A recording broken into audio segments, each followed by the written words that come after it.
Hello and welcome to Election Brief. My name is Kenneth Jesse. We're live on DSTV channel 421, GoTV channel 125, all social media platforms and around the world on myjoyonline.com. Election Headquarters is brought to you by Petrosol, your clean fuel in full quantity, and the Chartered Institute of Management Accountants, CIMA, and the American Institute of Certified Public Accountants, together as the Association of International Certified Professional Accountants. Election Headquarters for an informed electorate. Please stay tuned in.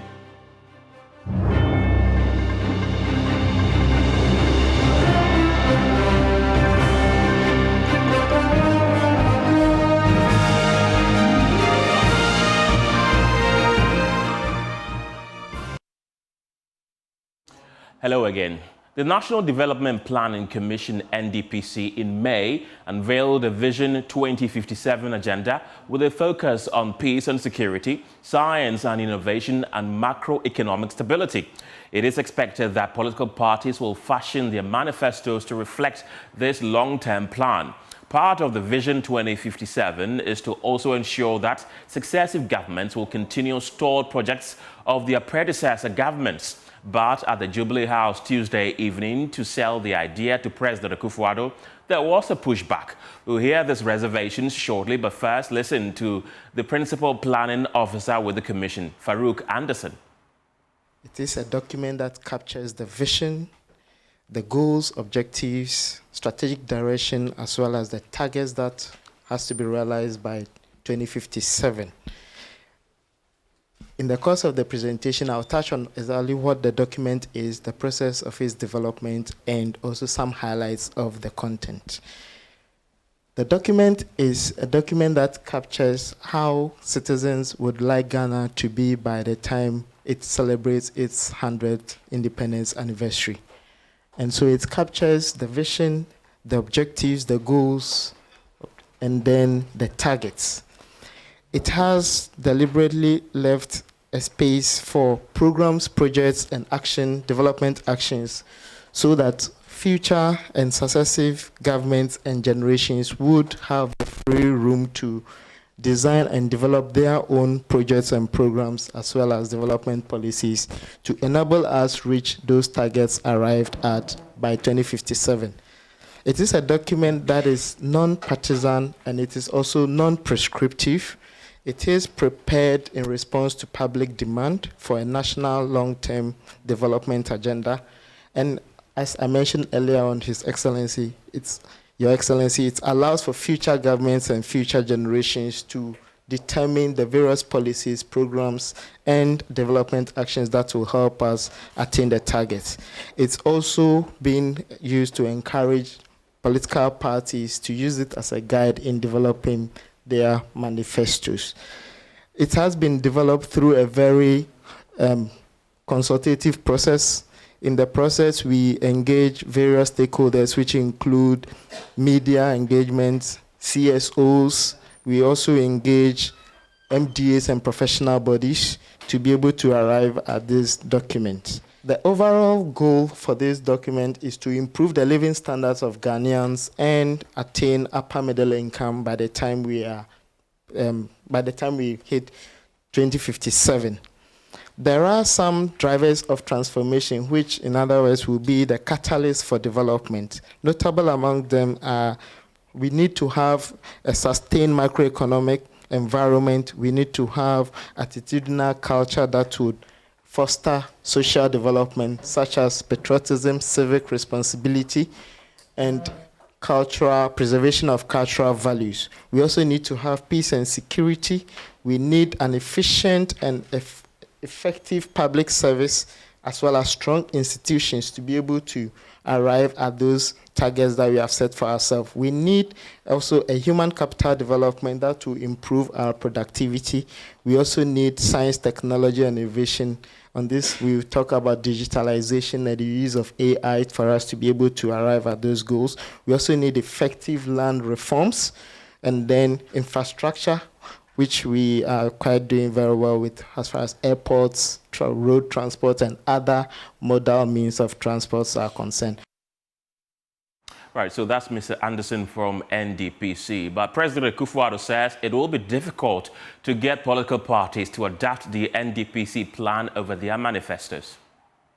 I am not a Marxist, I'm not a socialist. I don't believe in all of this prescriptive planning of physical targets and central planning and all of that. And I get the impression that quite a lot of people who had been with this institution were influenced by that kind of thinking in the way they were looking at previous plans. But to have the output from the Planning Commission, which recognizes the reality of the multi-party democratic state that we have in Ghana, that people come with different commitments to the seat of government, and have a plan, a forward-looking plan, which accommodates that, I thought it was a very important step. And I have to congratulate all of you on this departure from what we had in the past. And that today we have a plan or a framework with certain targets which can guide all of us going forward, and which can guide us even in the shaping of our manifesto, but which recognizes the importance of the manifesto in the governance of the nation, because that is the contract between the parties and the people of Ghana. And I think the thinking of people who say that we should put manifestos aside and subscribe to them, that is assuming that everybody thinks the same. And there's an arrogance in that way of looking at the country and its future, which I've always found very difficult to swallow. That we should put aside manifestos. They are the product of social engagements. Not everybody will, for instance, would have thought that this free senior high school matter was a priority for the country. There's still people who question it. And if they were in office, perhaps that's not what would have been the emphasis of their, but for me it was a priority. And I said so to the people of Ghana before I came here. So I think the idea of also having a plan that is flexible enough to adjust to these commitments that go between political parties and the population is a very, very impressive development in the planning apparatus of our country. Let's have a conversation on the back of this and speak to Dr. John Osai-Kwapon, who is a political analyst and research fellow at the Center for Development, Democratic Development, CDD, Ghana, who's joining me in faraway United States. Thank you very much for your time this afternoon. Now, I want to find out from you, what are the primary challenges in aligning political party manifestos with the National Development Planning Commission's plan?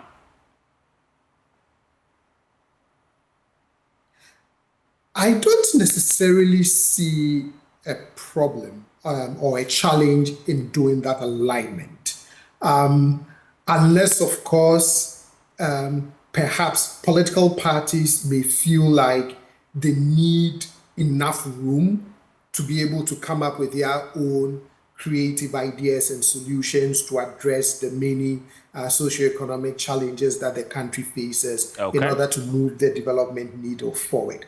But in principle, I don't, and then maybe perhaps the parties may be seeing it as some kind of like an imposition, right?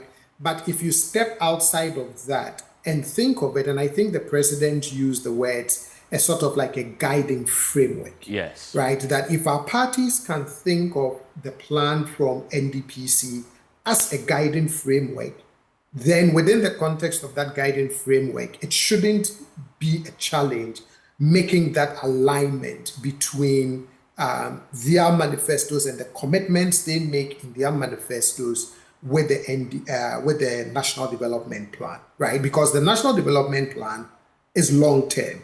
The manifesto is short-term.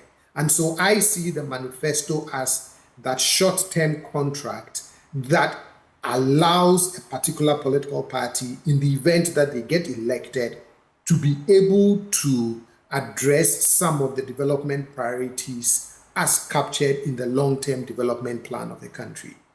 Right, and could you help us understand why political parties might resist adopting a unified development plan, and then how can the NDPC plan be more appealing to political parties?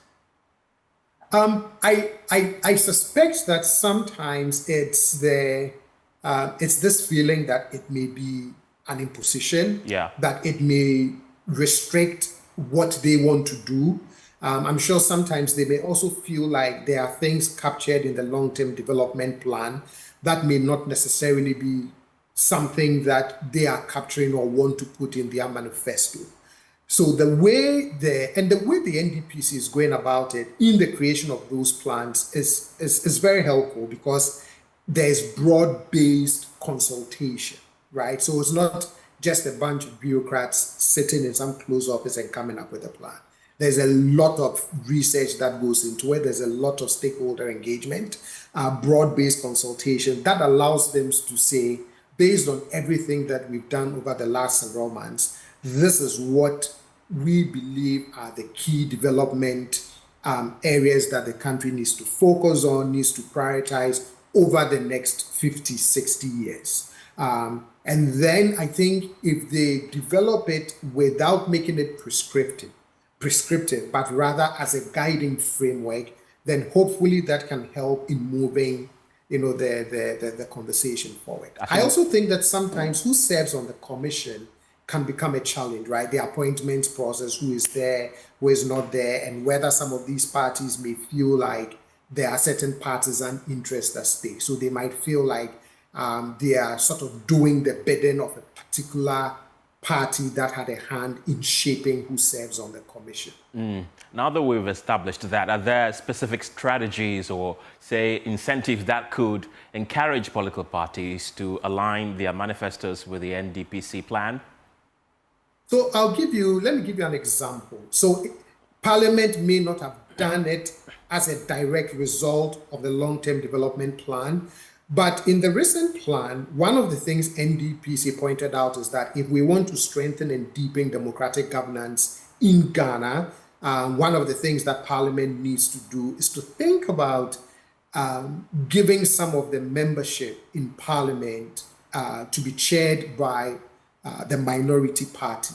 Again, if you look at the revision to the standing orders of Parliament that was completed last year, now you have some critical committees in Parliament that are chaired, right? So that's one way to look at it, right? So it may not always have to be the party aligning their manifesto. Sometimes it can also be institutions making that alignment. And so if NDPC can frame it as the burden is not only to be carried by political parties in their manifesto, but all other institutional actors, I think can make the alignment easier to deal with and buy into.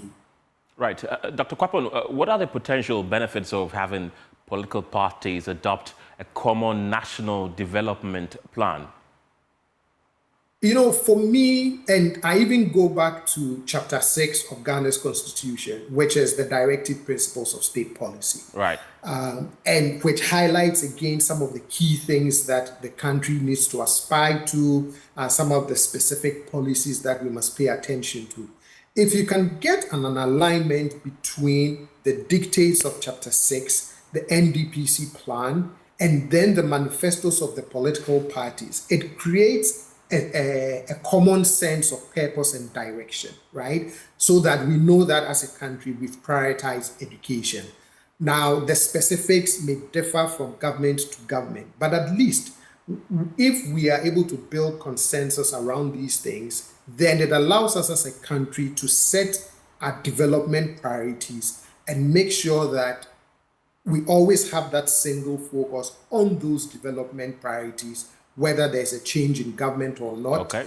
We can stop this culture of somebody starts a project, another person doesn't want to complete it, because we will be thinking of it as it all contributes to those development priorities that we have set as a country. And then final one, how might this improve long-term development outcomes for the country? If we are able to do that, then you don't get these stalled projects, change in direction. That consistency, I think, puts us on a better path towards achieving whatever development outcomes that we target for ourselves in the country. And then what role do you see for civil society and the private sector in promoting the adaptation of the NDPC plan by political parties? Yeah, I think civil society can be advocates, strong advocates of the work of NDPC, highlighting it, encouraging the political parties in their engagements with them to say, take a look at what NDPC is suggesting. Yeah. The private sector, again, in sort of whatever investments they make, can also take some signals and cues from the NDPC plan, because again, they play a critical role also in the development of the country. Right. And could all these stakeholders we talk about help bridge the gap between political agendas and national development goals?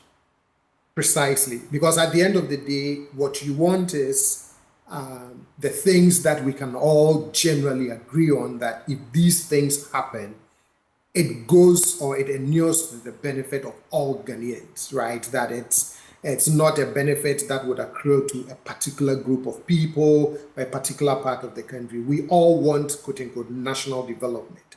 And so if we can build a consensus around our development priorities, everybody gets to participate in the benefits that come with national development. Right. And in your opinion, how important is political stability, for example, and continuity for the success of long-term development plans like those that have been proposed by the NDPC? Very, very important. And the good thing going for us is that since the coming into force of the Fourth Republic, we've enjoyed a good 30 years of political stability. I believe that we will continue to enjoy that political stability. So our next step is to make sure that we take full advantage of that stability to keep pushing these development priorities. Because once the environment is unstable, it tends to interrupt in very negative ways the development trajectory of the country. Right. But now we are on a very positive trajectory, and so we can take full advantage of that and continue to push these national development policies and priorities. Right. Dr. Kwapon, what are the risks if political parties continue to prioritize, for example, their own manifestos over a national development plan? How might this affect the country's overall development trajectory? It can slow down the development trajectory, or what it can also do is that it can sort of create this lack of single focus and direction of the country, right? Because if we continue to have, again, deep polarization, then we tend to think of Ghana in very two different ways. And so for one period, you might have a particular Ghana going in a particular direction, a particular Ghana going in another direction when there's a change in government. And those don't help. So again, you want to make sure that as best as we can continue to work towards this single purpose and single focus that I keep talking about. I said I was going to let you go a while ago, but it appears that the conversation has gotten more interesting now. How can the NDPC ensure that its plan is inclusive and reflective of the needs and aspirations of the entire population? Yeah, I think the way they've been going about it is very helpful. All the stakeholder engagements that they do, and look at all of the data that is available. So, for example, all of the statistics on that is being gathered by the statistical services. It's a rich source of information. The work being done by CSOs, survey data from sources like Afrobarometer, the work of NCCE, all of those sources of information plus broad stakeholder engagement, dialogues with people on the ground, I think can help the NDPC position this the plan as it is the plan of the people. Right. Dr. John Osai Kwapon, I want to thank you very much for your time this afternoon. Well, let's bring you other stories today as the chairperson of the Electoral Commission, Jean Mensah, has reiterated her commitment towards an open and transparent electoral process in the December polls. Two viral videos on social media appear to show women affiliated with a political party accusing the EC of registering voters and undertaking illegal transfer votes. Now, the EC has denied these claims, stating that the videos are misleading and false. During the presentation of the democracy cap to the EC by the leadership of Parliament, the chairperson of the EC, Jean Mensah, assured of transparent elections and urged political parties to accept the outcome of the polls. Just like the football match, we serve as the midwives that birth the elections. We are the referees that conduct and that lay the election and the processes that lead to, the election day itself. And so as referees, we are committed to, ensuring that our activities from now in the lead up to the election and all our electoral processes are transparent, they are open, they are fair, and they are involve the collaboration of our key stakeholders, i.e. the political parties and the citizenry. So like the referee of the match this afternoon, we commit to ensuring transparency in all aspects of our work. Our activities are open, as I mentioned, right from the registration through to the declaration of elections. Everything is done in the full glare of the public. Nothing is hidden. And we will commit to this, to maintaining and ensuring that level of transparency across all aspects of our work. And so we also want to entreat and call upon the contestants of the election to accept the outcomes of the election. Surely there will be a winner and surely there will be losers. And so we all call on our contestants to accept the outcomes of the elections, because we undertake and we commit to ensuring that the elections are free, they are fair, they are credible, they are transparent. Now, Vice President Dr. Mahmoud Bawumia has charged the police administration to devise contemporary strategies to enhance their intelligence capabilities and make them more efficient ahead of the 2024 general elections. Dr. Bawumia, who was speaking at the commissioning of a police shop at the CID headquarters on Wednesday, said effective policing is required to achieve violent-free elections. Police service in the past 3 years, government to recruit over 7,000 personnel to augment its strength, and the result of this is significant manpower increase, and that is there for all to see. In addition, government has supported infrastructural development for the service. Last year, the President, His Excellency Nana Addo Dankwa Akufo-Addo, commissioned an ultra-modern service workshop, a basic school and modern accommodation for officers at Kwabenya. Other residential facilities are under construction and will soon be commissioned to provide some comfort to officers and men of the service. Ladies and gentlemen, the people of Ghana have witnessed the significant transformation of the police service under our administration.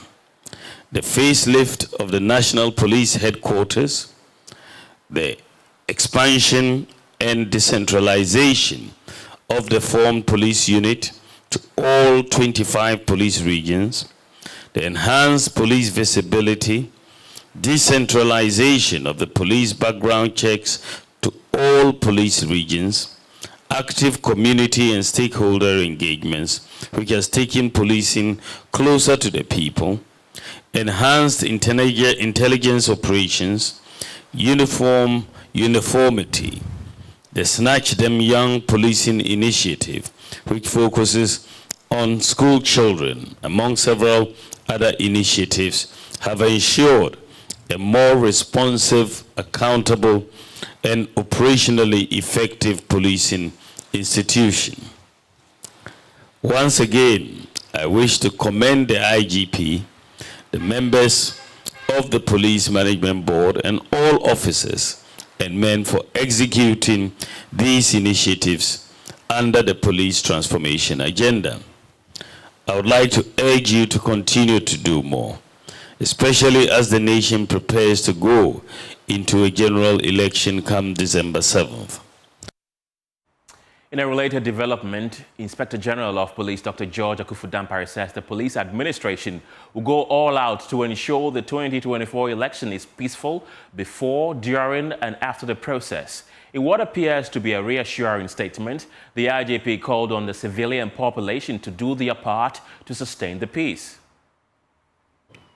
That we, the police, and the rest of the security agencies, working in concert under the National Election Security Task Force, will do our utmost best, working once again with all other stakeholders to ensure that this year's election will be peaceful and the country will continue to be seen as a trailblazer for the rest of the continent and beyond. So we want to organize, just do your part and be assured that there will be peace, because we will go all out to ensure that there is peace. Well, Interior Minister Henry Korte has also pledged to deliver on his mandate of sustaining the peace of the country. Speaking ahead of the commissioning of a police shop at the CID headquarters, the minister stated that very soon, anyone who makes a threatening statement on social media in relation to the upcoming elections will be prosecuted. Ghana Police Service, together with the other security intelligence agencies, have a duty. And that duty, by God, they cannot fail the people of this country. And it's about ensuring that before, during, and after the 7 December elections, Ghana will continue to be peaceful.